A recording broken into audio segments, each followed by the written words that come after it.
Olá, boa noite. Abrimos esta edição com uma pergunta. A conta do supermercado está cabendo no seu bolso? Se a resposta for não, saiba que existem dicas infalíveis para economizar na hora de encher o carrinho. Além de simples, elas são essenciais mesmo. Ainda mais que a variação de preços de alguns itens pode chegar a mais de 100% nos supermercados aqui da capital. Os motivos para a escolha do supermercado são bem diferentes e nem sempre passam pelas questões que de fato influenciam o valor final da compra. No momento, para mim, é a localização mesmo. Sendo pertinho de casa é o que conta, mesmo que seja um pouquinho mais caro. Vale a pena, compensa. É a vontade mesmo. É a hora que dá tempo. É a hora que dá tempo. Todo mundo está cansado de saber. A variação de preços entre os produtos de lugar para lugar é grande. Na última pesquisa do site Mercado Mineiro, por exemplo, chegou a 107%, caso da dúzia de ovos vermelhos, encontrada a R$ 5,98 e a R$ 12,39. Esse também foi um dos itens que subiram de valor nos últimos 3 meses. Está mais de 13% mais caro, assim como os ovos brancos, que aumentaram quase 7%. A boa notícia é que outros produtos, como o arroz, tiveram queda. Um pacote de 5 quilos que custava em média R$ 11,98 passou para R$ 11,03.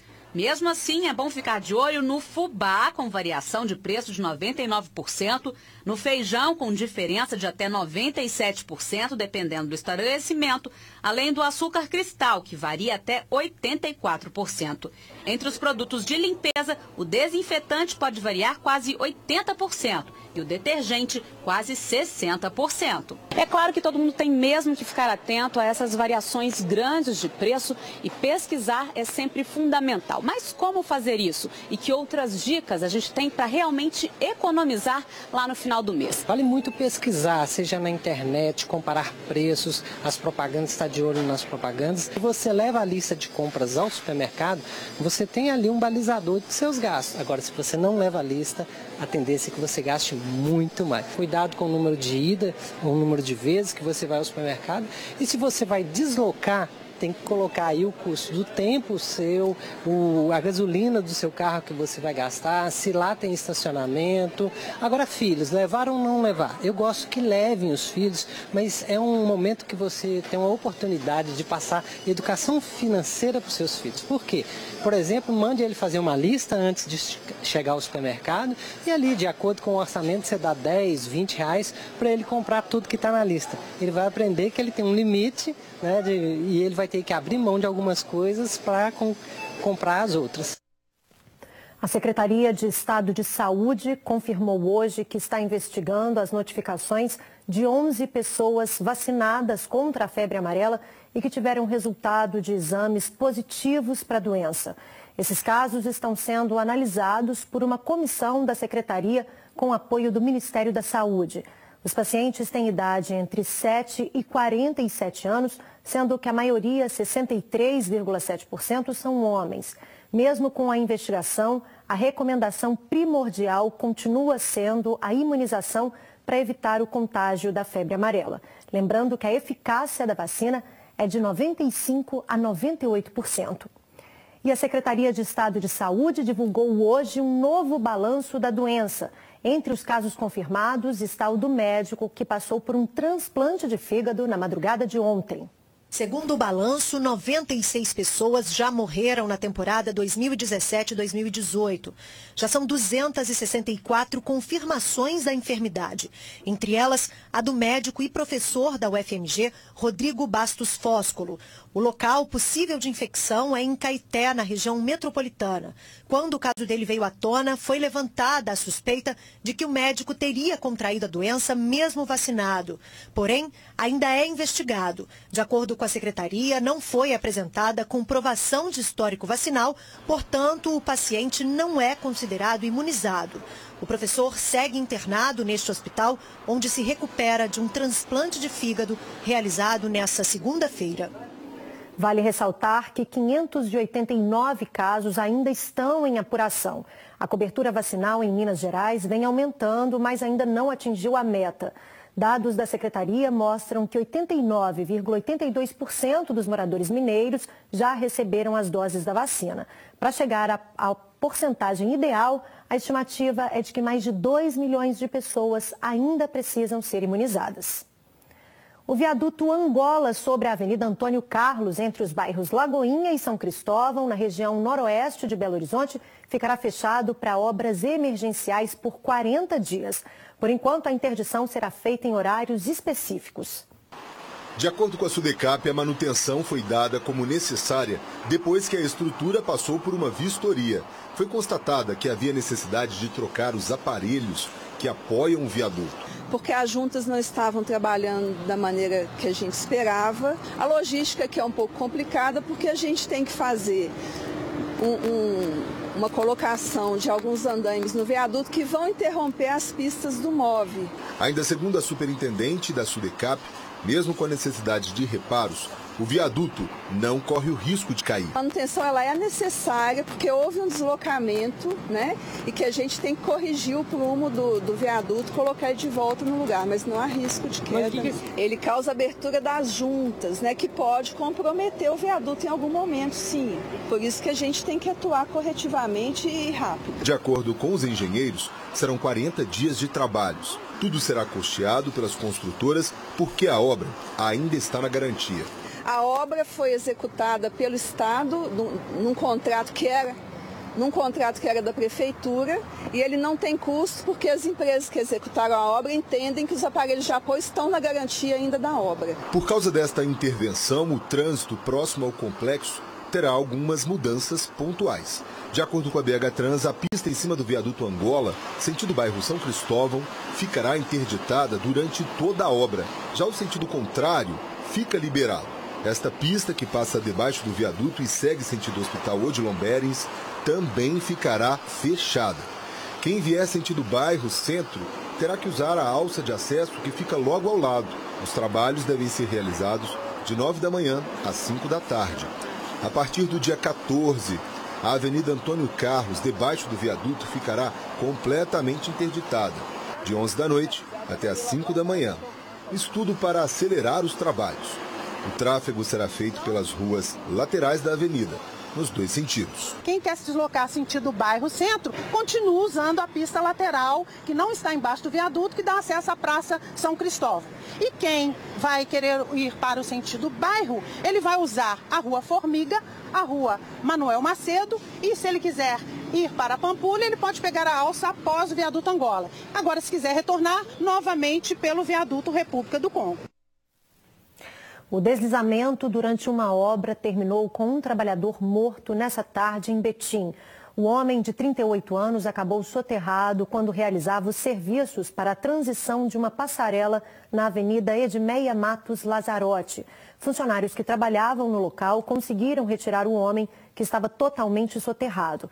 Quando as viaturas do Corpo de Bombeiros e do SAMU chegaram, a vítima sofria uma parada cardiorrespiratória. Foram realizadas manobras de ressuscitação, mas sem sucesso. As causas do deslizamento estão sendo investigadas. Um acidente grave envolvendo um caminhão e 4 carros fechou a BR-381 nessa tarde e deixou ao menos 2 pessoas mortas perto de João Molevade. Segundo informações dos bombeiros, os motoristas dos veículos de passeio reduziram a velocidade durante a manutenção da estrada no sentido Ipatinga. O condutor do caminhão não conseguiu parar e atingiu os carros.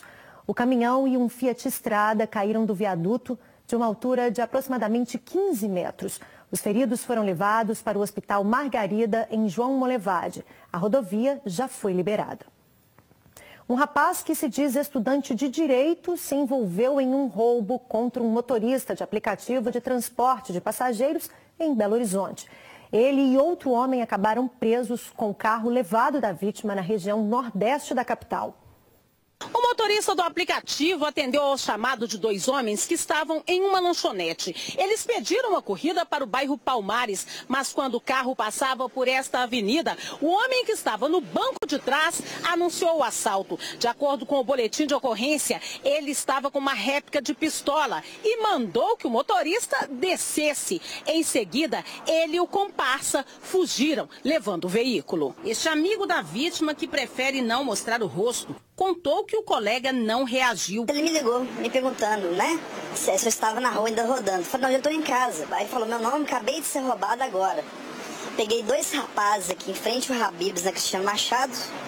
Fomos conversando numa boa, com destino no bairro Santa Cruz. Chegando lá, eles nos abordaram com aquela gira de bandido, perdeu. Ele falou, não, tudo bem, pode levar tudo, né, tranquilo. Aí pegou o celular dele, uma quantia de R$50, o celular no painel e a chave do carro. Os ladrões foram em direção ao anel rodoviário, mas acabaram presos pouco depois de estacionar o veículo na entrada de uma casa, ainda no bairro Santa Cruz, onde aconteceu o roubo. O carro foi levado para o pátio do Detran e os 2 homens para a delegacia. Segundo a Polícia Civil, Matheus Marques, de 25 anos, tem passagens por tráfico, estelionato, apropriação indébita e contrabando, mas disse que é estudante e que apenas emprestou o cadastro do aplicativo para o outro suspeito. Ele só pediu meu aplicativo emprestado e eu emprestei ele. Você estava com ele no carro? Tava, mas eu não sabia. Você não sabia que ele ia assaltar, não? Não. Foi a primeira vez, então? Não faço nada, sou estudante de Direito. Michel Silva Frois Pereira, de 28, também tem ficha criminal por tráfico, associação e roubo. Segundo a PM, foi ele quem rendeu o motorista. Eu não tenho nada a declarar, não, senhor. Mas o que ele está dizendo está jogando para você. Isso mesmo? Você usou o aplicativo dele para roubar?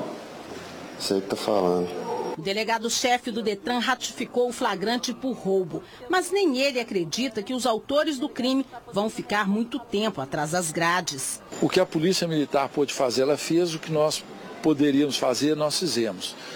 Autuados em flagrante e recolhidos numa casa penal.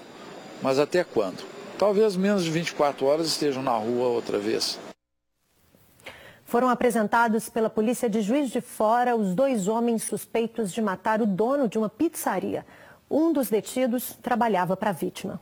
Natan Martins Gonçalves, de 28 anos, era funcionário da vítima e havia sido demitido 1 mês antes do crime. O delegado acredita que o ex-funcionário tenha contratado Bruno Costa Vale, de 29 anos, para matar o ex-patrão. O dono da pizzaria, Leonardo Luiz Debussy, tinha 29 anos quando foi assassinado em dezembro do ano passado. Segundo a polícia, ele foi baleado no peito e 3 vezes na cabeça.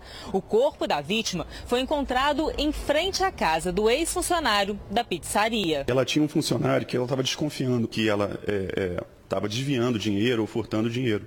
Então acabou mandando embora e continuava ameaçando e até agrediu esse ex-funcionário por conta disso. Então o ex-funcionário acabou ficando acuado por esses motivos e chamou a vítima para resolver esse assunto no dia dos fatos de uma vez por todas. A vítima foi até a casa do ex-funcionário e nós acreditamos que o ex-funcionário teria contratado uma terceira pessoa para executar essa vítima. Os 2 suspeitos foram presos preventivamente na última sexta-feira no bairro Borboleta. Segundo o delegado de polícia, eles vão responder por homicídio qualificado. Ele já tem passagens para a polícia? O executor, sim. O mandante não tem passagem. Câmeras de segurança flagraram um homem roubando um restaurante em Campos Altos, no centro-oeste do estado. Na fuga, a arma dele disparou. O bandido entra no restaurante e vai direto ao caixa. Ele procura dinheiro, mas não encontra nada. O assaltante se joga sobre o balcão e acha um malote. Ele então pula o balcão e procura por mais objetos de valor. Como não encontra mais nada, vai embora. Note que a arma do criminoso dispara quando ele pula o balcão para fugir. De acordo com a Polícia Militar, o mesmo homem e um comparsa roubaram R$ 814 no posto de combustíveis que funciona no mesmo local. Nenhum suspeito foi preso. Eu te mostro agora um alerta do Corpo de Bombeiros para aquelas pessoas que se arriscam ao entrar em rios ou lagos nada apropriados. Em Juiz de Fora, uma mulher foi flagrada nadando nas águas turvas do rio Paraibuna, que corta a cidade. Estas imagens mostram uma mulher se refrescando nas águas do Paraibuna. Reparem que, de uma certa forma, ela faz um nado sincronizado. O caso chamou a atenção nas redes sociais. Em alguns comentários, pessoas chamaram a nadadora de sereia do Paraibuna. Mas você já parou para pensar nos riscos de mergulhar nas águas turvas do rio Paraibuna? Assim como qualquer meio aquático, né, a pessoa para adentrar naquele local, é bom ela conhecer a procedência da água e os riscos que envolvem ali. Pelo fato de ser um rio, tem a questão da correnteza, é uma água turva, onde a gente tem ali objetos que podem estar cortando, podem estar prendendo ela ali, e além do mais ela pode vir a passar mal, não tendo conhecimento de natação, vindo se afogar também. Ainda segundo o Corpo de Bombeiros, a profundidade do rio varia de acordo com o tempo e além da sujeira, existem muitos objetos cortantes. A gente tem a época de cheia, né, do rio, onde o volume de água é maior, então ele tem uma profundidade maior em alguns pontos, e também na época de seca, né, a gente tem uma profundidade bem menor. Porém, em toda a extensão do rio, essa profundidade é difícil em alguns pontos que ela passa de 2 metros. O problema é comum em outros pontos da cidade. Na UFJF, por exemplo, várias pessoas foram flagradas nadando no lago, o que é proibido. No fim do mês de janeiro, a direção da Universidade Federal de Juiz de Fora optou por cercar o lago para evitar afogamentos. Não é muito comum a gente ver um cidadão daqui de Juiz de Fora que conhece o rio adentrar suas águas. Isso é um pouco raro de acontecer. Mas volta e meia tem alguma pessoa que se aventura nessa travessia aí do rio. Acompanhe agora como fica o tempo nesta quarta-feira em todo o estado.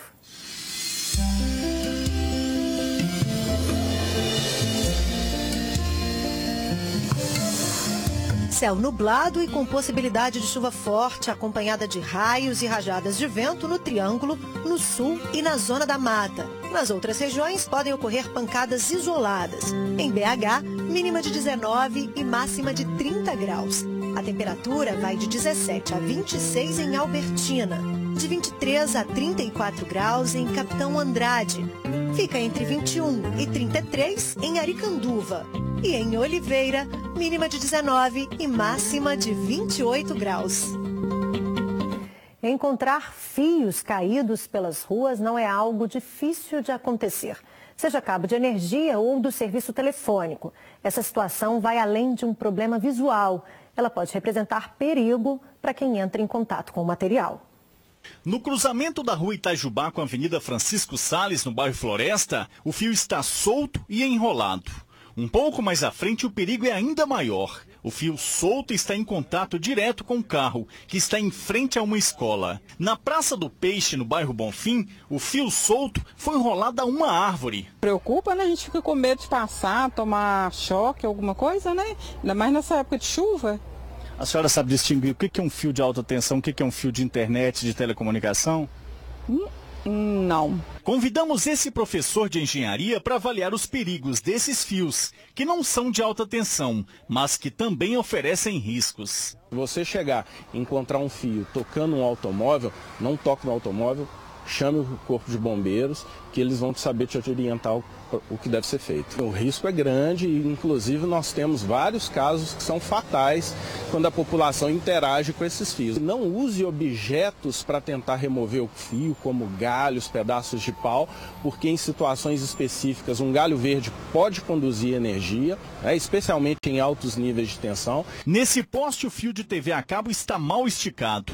A cerca elétrica em contato com os fios podem provocar danos ou choque elétrico. Mesmo um condutor de telecomunicações, ele pode estar tocando a rede de energia, pode estar tocando 13.800 volts por uma falha de sistema, que fique claro isso. E essa energia pode estar sendo levada a uma longa distância e pode eletrocutar uma pessoa. No CEMIG, em 2017, foram registrados 2 casos de acidentes envolvendo cabos partidos da Companhia Energética em BH e na região metropolitana. Neste ano, já aconteceram 2 acidentes, só em janeiro. Então, se por acaso você ver algum fio partido, seja ele para o fornecimento de energia ou de telecomunicação, a orientação é a mesma. Não se aproxime. E nós temos que destacar também que nós temos 2 redes de energia.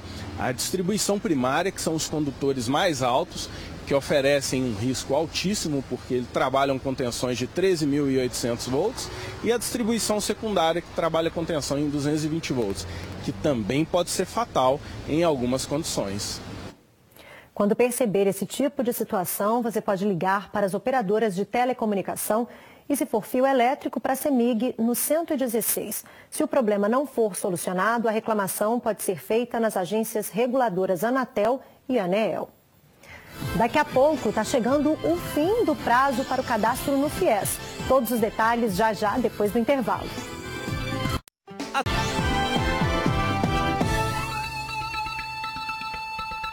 As inscrições para o FIES, Financiamento Estudantil do Governo Federal, terminam amanhã às 11h59 da noite. Estudantes de cursos superiores de instituições privadas podem participar do programa, que oferece crédito para custear a mensalidade. São 310 mil vagas, sendo cerca de 150 mil para o primeiro semestre de 2018. Pode se inscrever quem teve média de pelo menos 450 pontos no Enem e não tirou o 0 na redação. Outra exigência é se encaixar dentro dos limites de faixa de renda estabelecidos pelo programa. As informações sobre as inscrições estão no nosso site alterosa.com.br/JA. A gente fica por aqui, assista agora ao SBT Brasil. Para você, boa noite e até amanhã, 7h15. Tchau!